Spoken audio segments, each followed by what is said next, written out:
Ketamine, or K, is a hit at festivals and clubs across Europe.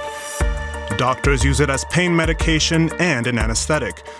But how dangerous is abusing ketamine? Almost no place in Europe consumes as much of the drug as Oslo. The police and customs have a hard time fighting against the influx. We headed to the Norwegian capital to talk to clubgoers and doctors about the drug's hype and risks. On Fridays, shortly before midnight, lines in front of clubs just keep growing.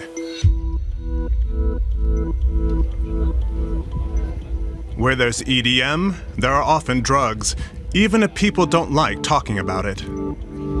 But rave without ketamine is boring, isn't it? Banning it? No, but I think the general population probably disagree with legalizing it, I think. Ketamine is actually a pain medication and anesthetic, and it's now being used to treat depression too. But because it has a hallucinogenic effect, recent years have seen it take Europe's party scene by storm. This man consumed ketamine for years, especially on weekends. If you take bigger doses, things quiet down around you, and you stop thinking about your day-to-day problems. You're standing beside yourself and your problems. But ketamine isn't without its risks, says Dr. Aina Mumbi. Yes. In the summer, she and her first aid team are on site at big raves to assist people who have overdosed on K.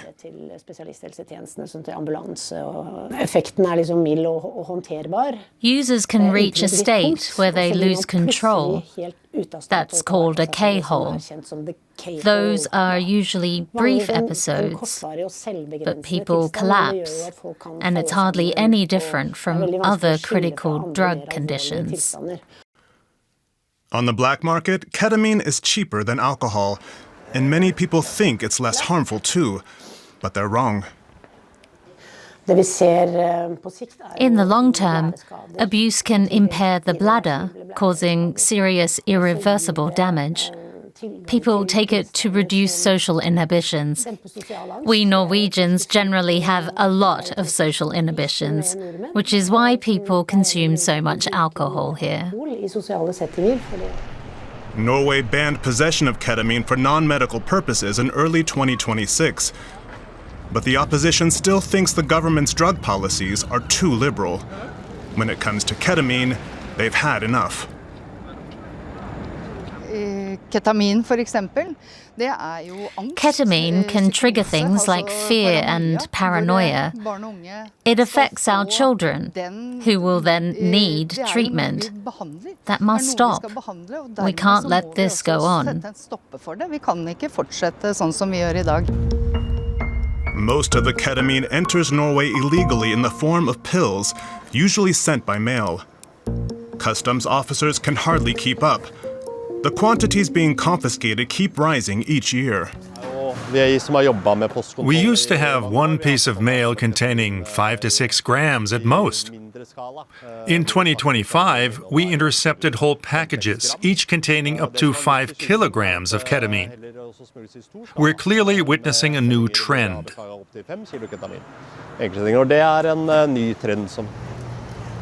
This former ketamine user knows how easy it is to get the drug on Oslo's black market, but has realized it's best to keep your hands off of it.